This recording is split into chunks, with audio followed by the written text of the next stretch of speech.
É muito comum que as pessoas tomem as decisões baseadas em seus desejos. Contudo, geralmente nós não construímos um raciocínio sobre o que esses desejos significam. Por ser algo vivido, experimentado a todo momento, ele acaba passando despercebido. Não damos a devida atenção e acabamos por desconhecer o seu funcionamento. Hoje nós vamos relacionar o desejo com os conceitos de essência, mente e forma que a gente tanto fala aqui no canal. Vamos perceber que o desejo está relacionado com esses planos e é uma predileção de fluxo que conecta a essência à forma.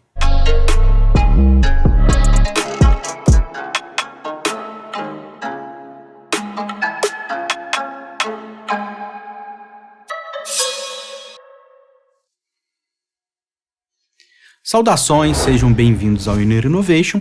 É uma reflexão de uma força que geralmente toma frente na hora de guiar as nossas decisões na nossa vida. E quando eu falo que geralmente utilizamos ela, significa que na nossa cultura, por algum motivo, ela ganhou esse papel. Não é em todas as culturas que ela funciona dessa forma. Então vamos lá, pensando sobre esse assunto e utilizando como base o modelo EMF, sabemos que os caminhos, ou seja, as conexões entre a essência e a forma, são configurados, são construídos de acordo com a experiência do sujeito. Então, no início da vida, determinadas necessidades que estão lá no nível da essência, como, por exemplo, a fome, são saciadas pelo leite materno, por exemplo, que acaba se configurando enquanto forma. Então, logo, se estabelece essa conexão da necessidade de fome que está na essência com a forma, o leite. Esse leite recebe, então, uma marca projetada do sujeito.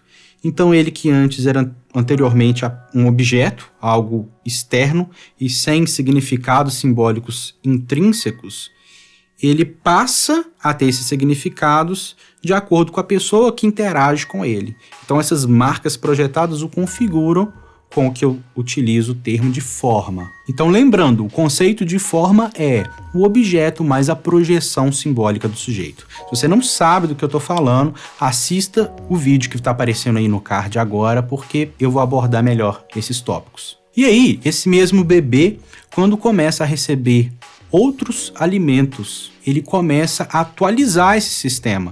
Então, anteriormente, esta essência fome era direcionada apenas para o leite materno. Em algum momento, isso vai ser direcionado para a papinha, para alguma fruta. E aí, este agrupamento, em termos mentais, agrupar tudo isso em algo que ele vai chamar, ou vai nomear como alimento. E aí uma regra é criada. É uma regra que vai dizer que esta necessidade fome, ela tem diversos caminhos, que são para diversos alimentos diferentes. Mas existe uma regra que vai dizer que quando você está com fome, você precisa de um alimento. Alguma coisa desse gênero. E a essa regra, nós vamos dar o nome de princípio interno. E aí, dessa forma, há uma otimização desse fluxo, que é gerenciado pela mente através dos princípios internos. E a mente vai ter o papel de verificação e atualização desses princípios internos. Tá entendendo? Não. Parece correto dizer que todo desejo surge de uma necessidade. Mas diferente da necessidade, que está na essência, o desejo já possui uma forma. Quando você deseja algo, já vem a imagem daquilo que você quer. Não é mesmo? Isso acontece devido à função de gerenciamento da mente, que tende a ficar cada vez mais automática. O desejo é uma escolha automática direcionada à solução de uma necessidade. Isso nos mostra que os nossos desejos estão direcionados e foram configurados de acordo com a nossa experiência de vida, que foi modulada principalmente pela cultura. Então, eles deveriam ser percebidos principalmente como informações e não como com uma grande identificação da nossa parte, como os nossos desejos sendo quem nós somos. A identificação com os pensamentos e agora também com os desejos vai fazer com que a gente tenda a ter uma vida cada vez mais direcionada para o automatismo, para a perda de criatividade. E apesar de funcionar como um acelerador de decisões, é claro, a gente não pode ficar se decidindo para um monte de coisa, para os mínimos detalhes. Então, esta é uma função adaptativa, uma função importante, mas que muitas vezes acaba se enrijecendo e aí nós nos tornamos pessoas pouco flexíveis. E esse automatismo pode também estar relacionado com a sensação de aceleração do tempo. Talvez você já passou pela experiência de fazer uma viagem para um lugar completamente diferente, onde você sai do automatismo e aí ter novos estímulos, experimentar novos sabores, outros aromas. Isso nos tira desse automatismo e faz com que a gente tenha uma noção de que o dia é muito mais longo. E uma possível explicação para isso é justamente relacionada com este automatismo. Você pode ver um exemplo disso, por exemplo, no filme Clique. To do these documents, it's gonna take me months. And you better get started. Os benefícios da análise dos desejos se dão por a gente ter a capacidade de retomar a essência, de perceber a essência novamente, e isso nos permite atuar de maneira criativa. E essa liberdade associada a essa criatividade, ela pode ser experimentada através de outras vias de resolução para a mesma necessidade. Ou seja, eu tinha uma necessidade A, tinha um automatismo para poder resolver sempre de uma determinada maneira. E aí, ao perceber essa necessidade, ao entender que o meu desejo era essa tentativa de automatismo, de responder sempre da mesma forma, eu consigo fazer essa análise, perceber essa necessidade e aí eu construo uma nova maneira de lidar com essa necessidade. Agora, isso é uma opção. A outra opção pode ser você resolver pela mesma via do desejo que você tinha anteriormente, mas agora com consciência, sabendo o que esse desejo de fato significa a um nível mais profundo, a um nível da essência. Você sabia que você é muito importante para o crescimento do canal? Tem uma maneira muito objetiva de você nos apoiar. Tem um link aí na descrição do vídeo. Acessa lá que vão ter todas as informações. Valeu! E a arquitetura que envolve esses projetos está em constante transformação, está se adaptando o tempo todo. E esses trajetos podem ter disfunções, ou seja, maneiras desadaptativas, desajustadas, desarmônicas de funcionamento. Como, por exemplo, o excesso, a deficiência e o bloqueio. Assim como acontece nos canais de energia se você está habituado com a linguagem da medicina chinesa. O excesso é vivenciado, é experimentado com um forte desejo. E ele pode ser devido a uma predileção de fluxo. Então, uma necessidade que antes se escoava de diversas formas, acaba se escoando, tendo essa predileção por apenas um fluxo. Então existe um enorme desejo direcionado para esta forma específica que supre esta necessidade em questão. Então imagine que, por exemplo, uma pessoa tem necessidade de afeto, de atenção, suprida por várias pessoas que moram com ela, pela sua família. Então uma família, sei lá, tem 3 irmãos, pai e mãe dentro de casa. Então essa necessidade ela é suprida em partes por cada um desses integrantes da família. E aí, por algum motivo, há uma mudança estrutural desse contexto familiar, essa pessoa vive apenas com uma outra pessoa. Então, é possível que essa pessoa experimente uma certa carência e uma maior necessidade de interagir com esta pessoa que ficou na casa. Claro que é muito difícil dar um exemplo adequado sobre essas questões, porque existem vários atravessamentos e nessa história em si, isso às vezes não ia acontecer com a pessoa em si que vive com ela, poderia ser com um amigo, enfim. É só um modelo, só um exemplo mais didático mesmo para a gente tentar ilustrar um pouco de cada uma dessas possibilidades. Uma outra possibilidade é a diminuição do calibre do canal de energia. Isso devido a atualizações simbólicas, como por exemplo, a necessidade pode aumentar quando a disponibilidade de encontro com alguém diminui. Por exemplo, imagine uma situação que você tem uma determinada rotina com seu companheiro, com seu parceiro ou parceira, e aí vocês vão passar por um momento de afastamento, talvez por uma mudança de casa, onde vai indisponibilizar esse encontro, ou alguém vai ter que ficar alguns meses trabalhando em outro estado e vocês mal vão se ver. Isso, antes mesmo de acontecer, já gera um sentimento de carência, de mais necessidade desse encontro, né? E claro que vai depender de como a pessoa lida com as próprias emoções.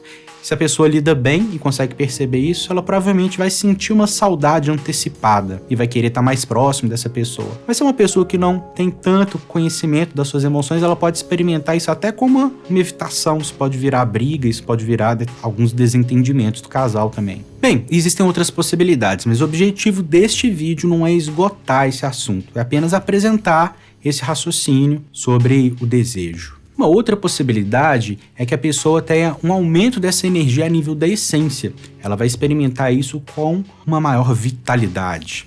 né? Isso pode acontecer através de determinadas mudanças de esquemas dessa arquitetura. Essa arquitetura pode ser otimizada e essa pessoa vai se sentir com mais vitalidade, com mais energia na essência, e por isso mais energia vai ser escoada pelos caminhos do desejo. Por outro lado, pode acontecer o contrário. Essa energia global a nível da essência pode estar diminuindo assim o desejo, o prazer, a interação, a vivacidade dessa pessoa. E aí a gente já está falando agora de um quadro não mais de excesso, e sim um quadro de deficiência. E a deficiência é experimentada pela diminuição do prazer. Pode ser, por exemplo, agora pelo aumento do calibre desse canal de energia. Quando o canal é sobrecarregado, ele tende a se expandir.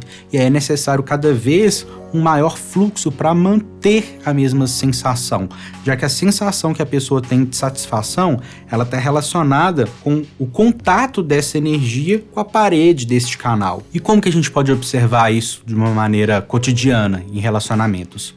Quando um casal que está numa determinada rotina já não sente mais o mesmo prazer, a mesma satisfação que sentia anteriormente. É aquela famosa sensação de cair na rotina, as coisas ficam um pouco mais tediosas. E que eu não tô falando de quando um relacionamento começa a se deteriorar, no sentido de que as partes não estão se entendendo, não estão conseguindo ser tão afetivos e carinhosos um com o outro. Eu tô falando de um casal que está bem, né, mas que uma determinada rotina que antes gerava um prazer, de repente começa a ficar meio tediosa. Eu começo a esperar muito que tenha uma alteração, que o outro faça algo diferente para que eu sinta novamente aquela satisfação, né? Mas como este calibre, essa via do desejo se amplificou, eu preciso de cada vez maior fluxo para ter a mesma sensação, o que torna inviável, não é?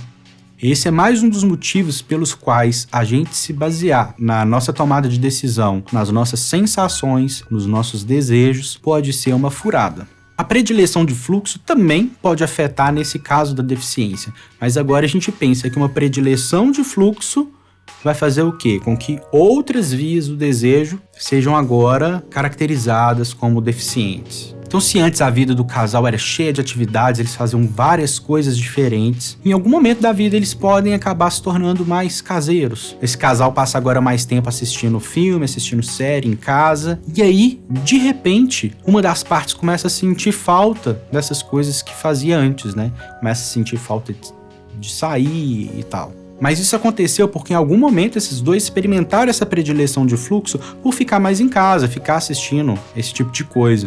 É muito ridículo essa obrigação que as pessoas têm de ter que fazer alguma coisa. Um casal como a gente tem que ser capaz de se divertir sem fazer nada, Rui. Vânia, eu concordo plenamente com então você. vamos ter uma noitezinha tranquila, nós dois aqui em casa, sem ansiedade. Eu acho ótimo, Vânia. É importante falar disso, porque por mais que pareça muito óbvio, é comum que casais comecem a discutir quando entram neste momento de um certo tédio. Às vezes não levando em conta que eles optaram, que eles preferiram fazer uma outra atividade, pelo menos naquele momento. Uma outra possibilidade é o bloqueio. O bloqueio experimentado pela estagnação dessa energia e pela paralisação do fluxo. Pode estar relacionado a traumas, a mudanças repentinas de contextos ou atualizações. E aí ele vai gerar um processo de luto, que é a reestruturação desta arquitetura. E aí esse assunto é um pouco mais denso, eu vou deixar ele para um próximo vídeo, explicar como é o luto, como ele é entendido dentro desse modelo EMF. Talvez quando você estiver assistindo já tenha esse vídeo, aí você pode procurar aí no canal. E aí nós temos também os desejos dispersivos, que são desejos, é como se esses canais eles tivessem pequenas goteiras. Então,